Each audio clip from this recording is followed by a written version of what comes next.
Calling in from the United States of America, we have our correspondent, Ms. Akano. She will be expanding on some breaking top developing stories from the United States. Good evening to you, Ms. Akano. Now, my first question to you will have to be about Haiti. Now, about the Haiti earthquake, the disaster, what did the United Nations Secretary General call for? Good evening, Netafriadoglu and dear viewers. Mr. António Guterres, the UN Secretary General, has called for global support for the people affected by a devastating earthquake in Haiti. Southwestern Haiti was jolted by a 7.2 magnitude earthquake on Saturday morning. The earthquake took 1,300 human lives and demolished thousands of homes and schools, roads, bridges, churches, and hospitals. Furthermore, UNICEF has estimated that this earthquake has affected more than 1.2 million people, out of which 504,000 are children. A team from the UN is collaborating with local authorities to make sure that needy people receive humanitarian aid. As assessment revealed the level of suffering, the scale of humanitarian need in Haiti continues to grow, said Mr. Guterres. I called on all member states to mobilize efforts to support Haiti and averting a humanitarian disaster. Mr. Guterres notified that Amina Mohammed, his deputy, has already offered support to Mr. Ariel Henry, the Prime Minister of Haiti. He further added that the relief convoys have already reached Nepes, Jeremy, and Lekai on Monday. Apart from that, the disaster and assessment coordination teams from the UN are on their way to Haiti. The UN stands with Haiti as an $8 million fund that has been allocated by the organization from the Central Emergency Response Fund to provide health care, emergency shelter, sanitation, and clean water in the affected areas. Mr. Guterres stated that we will continue to scale up our response to the hardest hit areas even as Tropical Storm Grace approaches Haiti with its threat of heavy rainfall and flash floods. Now, how quickly have UNICEF responded to this disaster?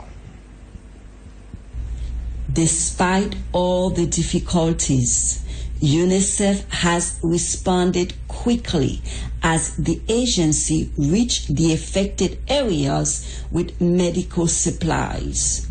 The agency has already delivered 6 medical kits to 3 different hospitals in Lekai. The medical kits have enough supplies, including syringes, painkillers, antibiotics, and gloves, to treat 30,000 people in the span of the next 3 months.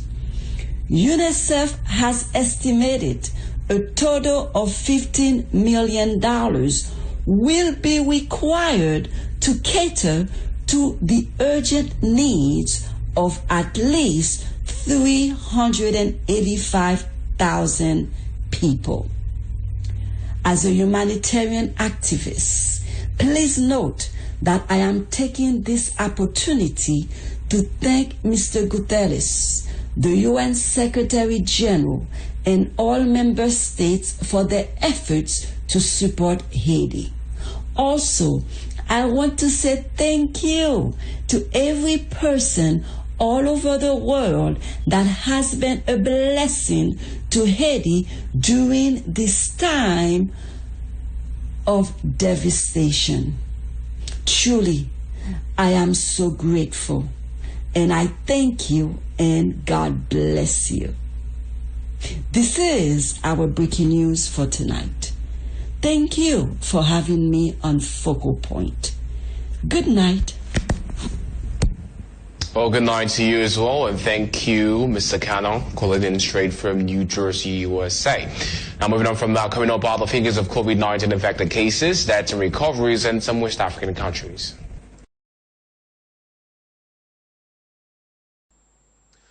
Now, calling in from the United States of America, we have our correspondent, Ms. Akano. She will be expanding on some of the breaking top developing stories from the United States. Good evening, Ms. Akano. My first question to you tonight is, why did UNICEF Chief Henrietta Fore chose to resign? Why has she chosen to resign? Good evening, Metafriadoglo and dear viewers. Henrietta Fore, the head of the UNICEF, announced her retirement on Tuesday in order to dedicate herself full-time to care for her husband, who is suffering from a severe health issue. Ms. Ford described holding the position of executive director as a great honor in a statement to colleagues, and said it had been a difficult decision. It is both thrilling and fascinating to help the world's children. She addressed the UNICEF staff. You have accomplished incredible things at an extraordinary time, and we still have so much more to do.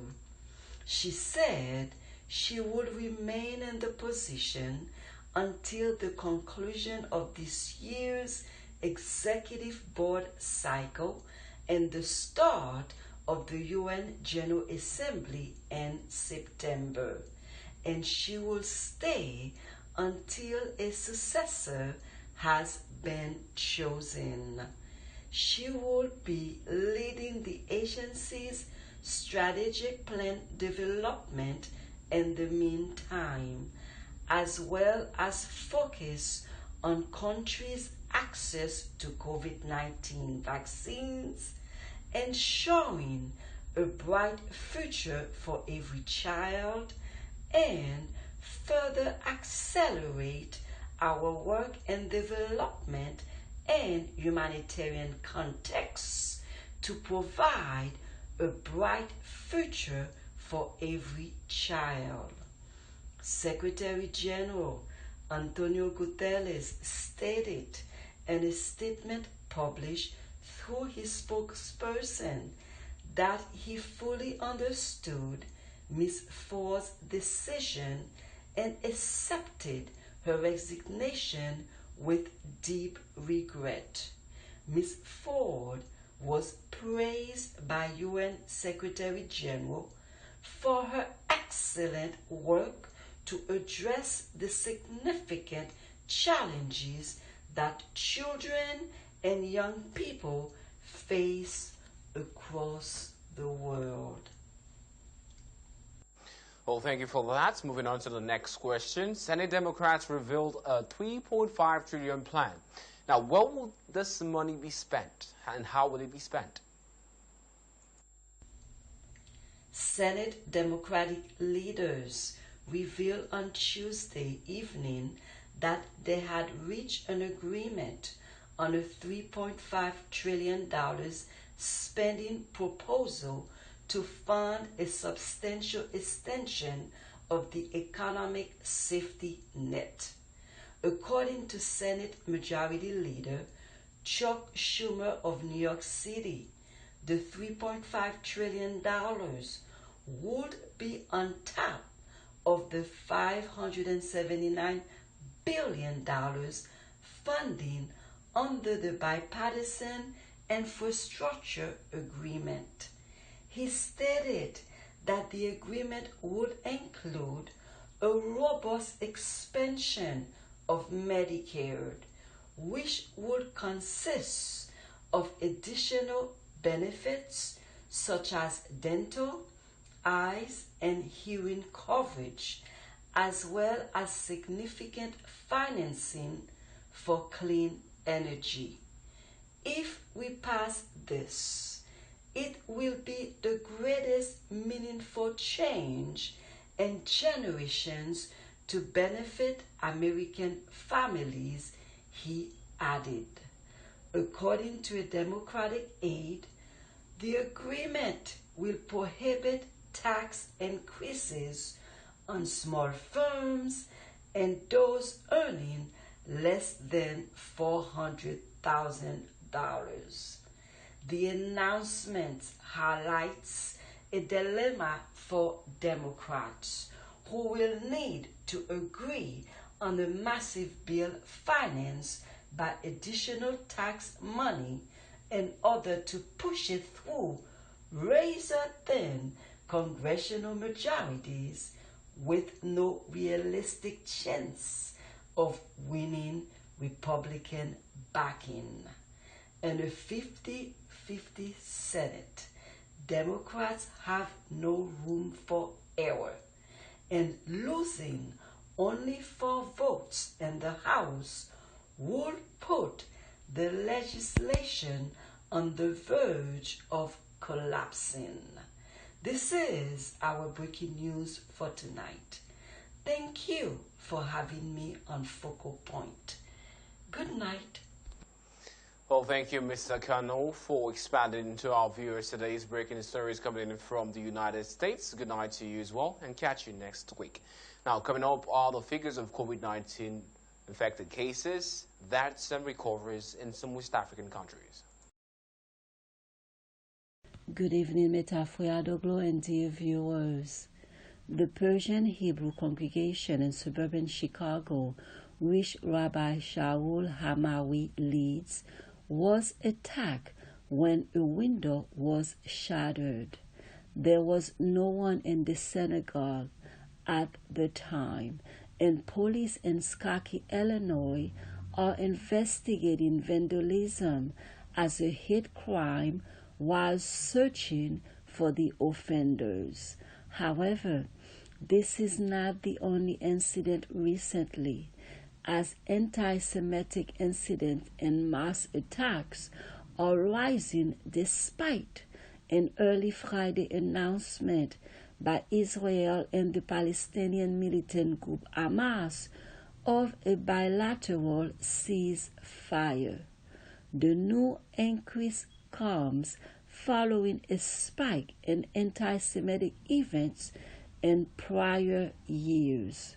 There were 327 incidents at Jewish institutions such as synagogues, schools, and community centers last year, up 40% from 234 in 2019. Jewish are not the only ones on target, as Muslims are also suffering from vandalism and bias.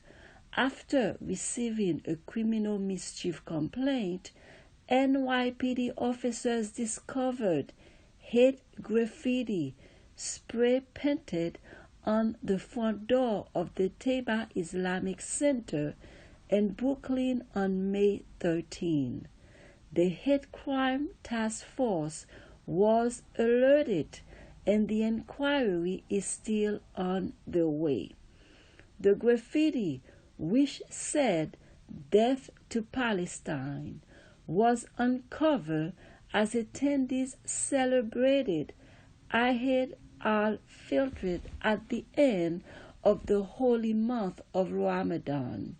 The recent hate incidents can only be solved by showing restraints from both sides, and religious leaders can surely calm down the situation. President Joe Biden decided on a plan when the conflict began between Israel and Hamas. His approach was more subdued in style and substantively tougher than some of his friends had anticipated. It was motivated by a single goal: to end the violence as quickly as possible so he could return his attention to his home issues. Biden decided not to publicly discuss his issues with Israeli Prime Minister Benjamin Netanyahu despite their differences. He did not say anything about the root cause in public and just took a few questions on it. Biden even joked around over a journalist who wanted to ask him about Israel during a trip to Michigan this week, and he supported Netanyahu's Gaza assault to the degree that astonished and outraged several Democrats. The White House hailed the ceasefire announcement between Israel and Hamas on Thursday as a victory for Biden's quiet, intensive diplomacy. This account of Biden's handling of his first major foreign policy crisis is based on conversations with 10 administration officials and others familiar with the strategy.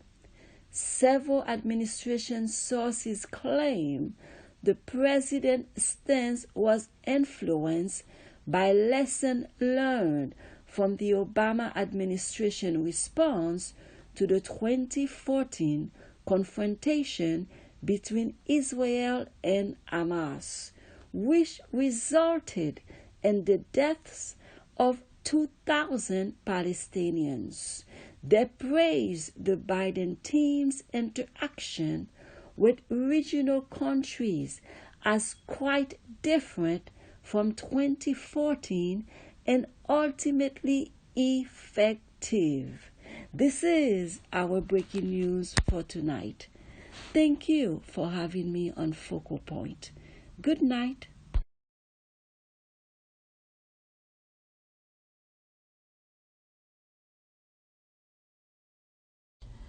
Good evening, Metafriadoglo and dear viewers. The UN Secretary Council has nominated existing Secretary General António Guterres for a second 5-year term as the organization's top official. The recommendation, which was approved in a private meeting by acclamation, now moves to the 193-member General Assembly for formal endorsement. Mr. Guterres said in a statement that being selected was a huge honor and thanked the ambassadors on the Security Council for putting their faith in him. He continued, "My gratitude also extends to Portugal for nominating me again." Following the submission for the Secretary Council proposal to the General Assembly, a draft resolution is issued for the Assembly's consideration. The Assembly President sets a date for the recommendation to be taken up after appropriate discussions with the member states. It has been an incredible honor to serve we the people and to lead the outstanding women and men of this organization for the past 4.5 years when we have faced so many challenges, said the UN Secretary General. I would be very humble if the General Assembly entrusted me with a second mandate's responsibilities. President Joe Biden landed in Britain on Wednesday for a series of talks with international leaders, intending to highlight the message of his first overseas tour as president. The United States is back. We are going to make it pretty clear that the United States is back and that the world's democracies are standing together to solve the toughest challenges and issues that matter most to our future, Biden said shortly after arriving at Royal Air Force Mildenhall, speaking to U.S. Air Force personnel and their families. Biden said he will make it absolutely clear at the NATO meeting in Brussels that the United States' commitment to Article 5 was rock solid and that it was a sacred responsibility. Article 5, the NATO alliance cornerstone, states that an attack on one ally shall be viewed as an attack on all members. The G7 conference will include pandemic response and cybersecurity. According to Biden, ransomware attacks have wreaked havoc on organizations worldwide, including hospitals in Ireland, Germany, and France, banks in the United Kingdom, and pipelines in the United States. Biden will meet with Russian President Vladimir Putin in Geneva after the G7 and NATO meetings, their first face-to-face encounter since Biden came into office. Let him know what I want him to know, Biden stated. According to sources, Biden is set to reveal at the G7 summit his idea to purchase 5 million doses of the Pfizer COVID vaccine to distribute to other nations facing shortages. This is our breaking news for tonight. Thank you for having me on Focal Point. Good night.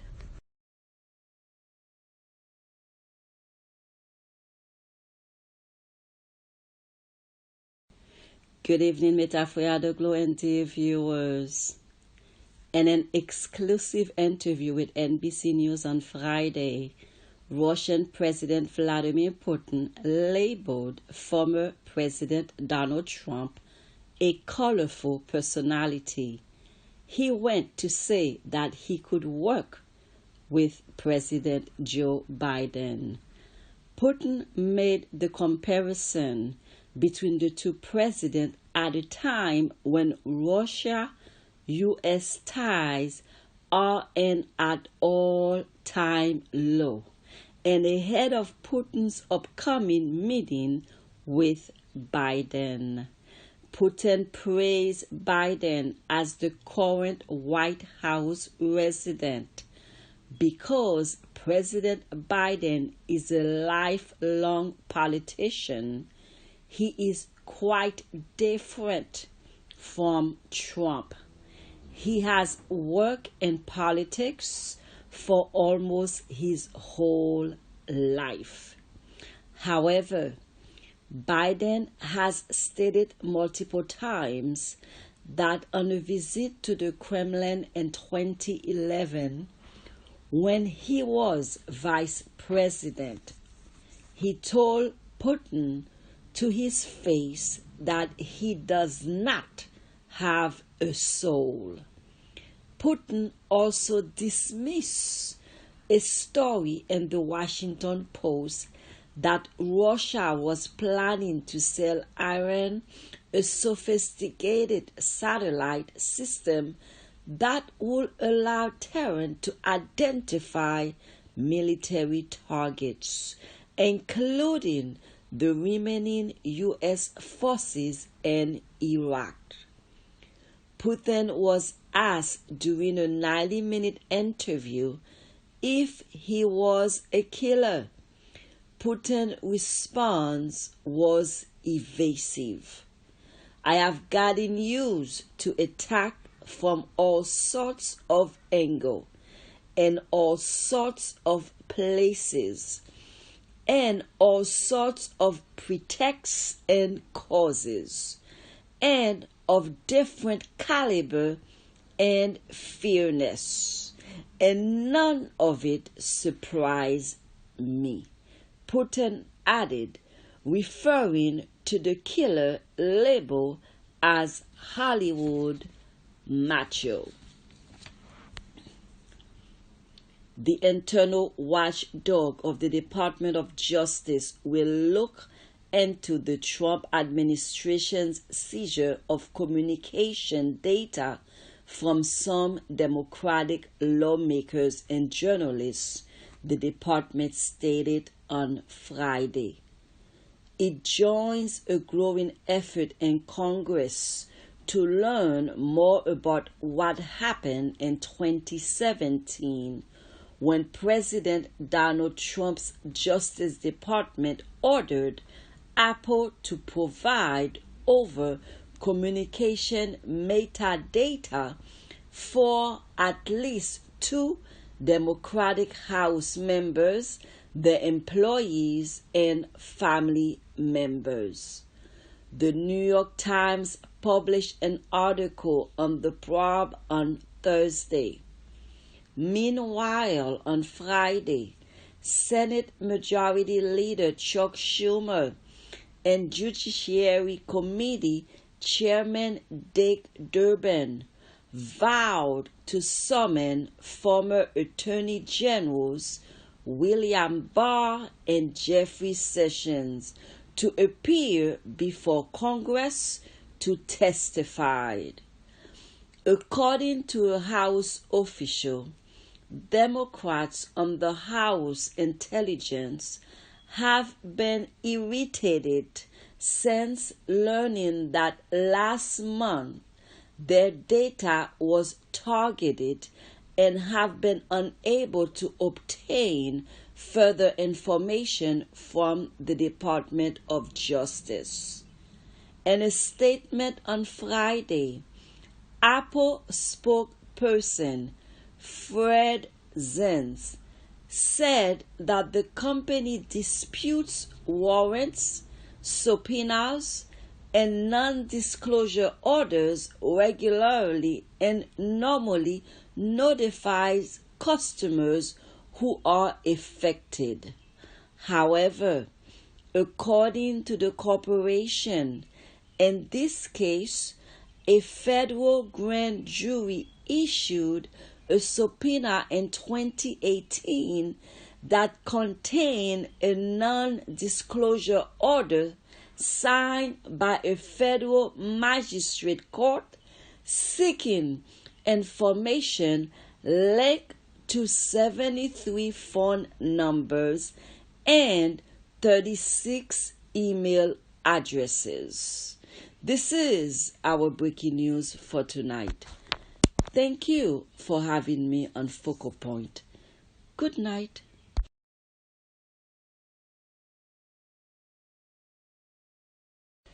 Good evening, Metafora Doglo and dear viewers. On Wednesday, President Joe Biden will lay out his strategy for dealing with the spike in gun violence that has swept the country in the aftermath in the coronavirus epidemic. The president's strategy will focus on 5 key areas: reducing the flow of firearms used in violent crimes, increasing law enforcement resources, investing in community violence interventions, continuing to expand summer programs and jobs opportunities, particularly for young people, and assisting formerly incarcerated people in rejoining society. An administration official said, "This is a significant amount of funding that the president is making accessible to states and cities through the American Rescue Plan to invest in tools to reduce gun violence in their societies and make their communities safer." According to the official, states and local governments will decide how to spend funds given as part of the American Rescue Plan, which means some towns may choose to use the funding exclusively to hire extra police officers. The states and city will provide with a fund of $350 billion. Biden's announcement comes as crime statistics around the country have increased significantly, prompting Republicans to accuse the president of being soft on crime. Although the FBI does not issue complete crime figures until September, criminologists believe that there was a 30% spike in homicides last year, with another 24% increase as the start of this year. In the midst of ongoing tensions between Tehran and Washington, the U.S. Justice Department seized 36 Iranian-linked news website domains on Tuesday, accusing them of spreading disinformation.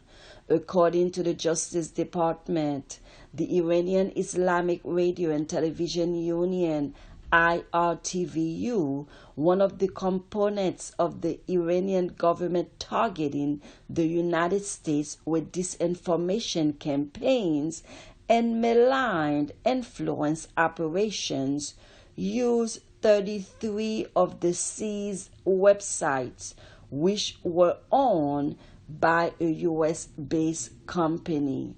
According to the department, the other 3 seized websites were run by Katabi Hezbollah, one of the largest Iran-aligned Iraqi paramilitary organizations, which was classified as a foreign terrorist organization by the U.S. more than a decade ago.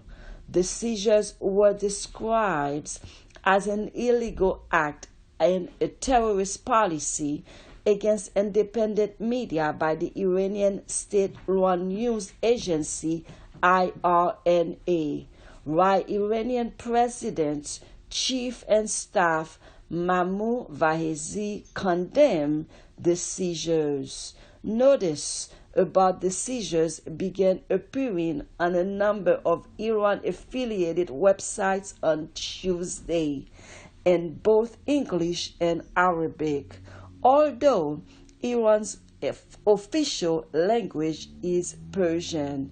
Press TV, the Iranian government's primary English-language television channel, and Al-Alam, its Arabic language equivalent were among the sites seized. The seizures occur only days after hardliner Ibrahim Raisi was chosen as Iran's new president, and world powers seek to restore the 2015 nuclear deal. Following President Donald Trump's withdrawal from the nuclear agreement and the reintroduction of clipping sanctions, relationships between the U.S. and Iran started to deteriorate. This is our breaking news for tonight.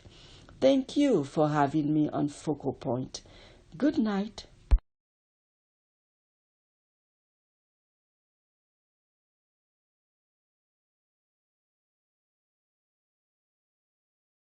Asian American makes about 6% of the total U.S. population, with 20 million individuals to count.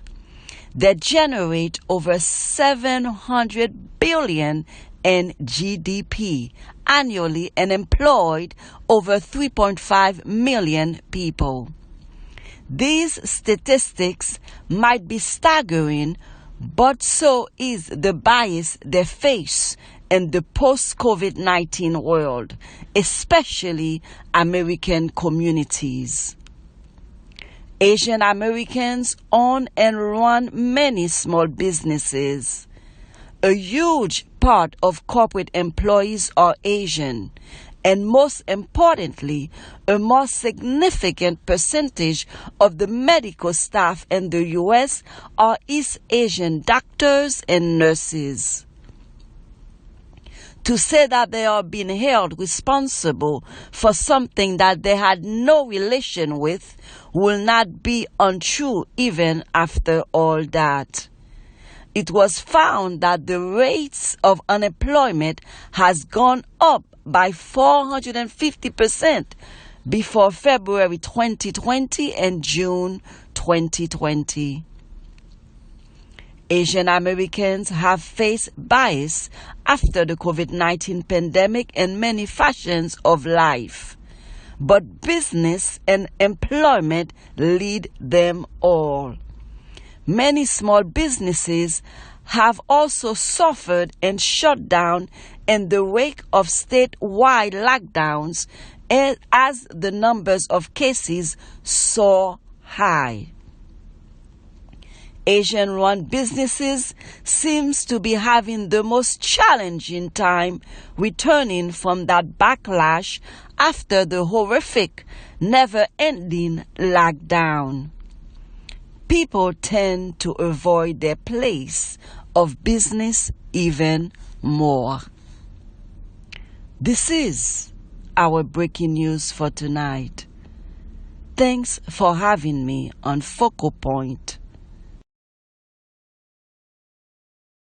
Former Trump Inaugural Committee Chair Tom Barrack was released on a $250 million bond from federal custody in California on Friday, ahead of his planned appearance in New York on allegations of acting as an agent of the UAE and obstructing justice.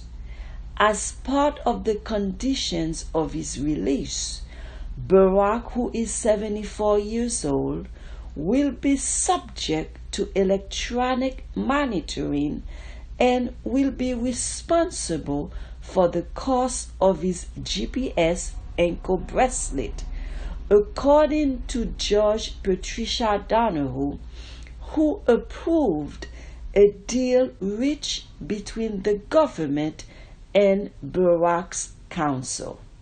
According to the judge, Barrack, a private equity investor and the founder of the investment firm Colony Capital, was also asked to surrender his passports and is prohibited from moving funds overseas. He is not permitted to trade stocks without the written permission of federal prosecutors, and he is not allowed to transfer more than $50,000 except for attorney's fees and costs. On Monday, he is set to be arraigned in federal court in Brooklyn, New York. Early this week, his spokesman stated that Barrack is not guilty and would plead not guilty.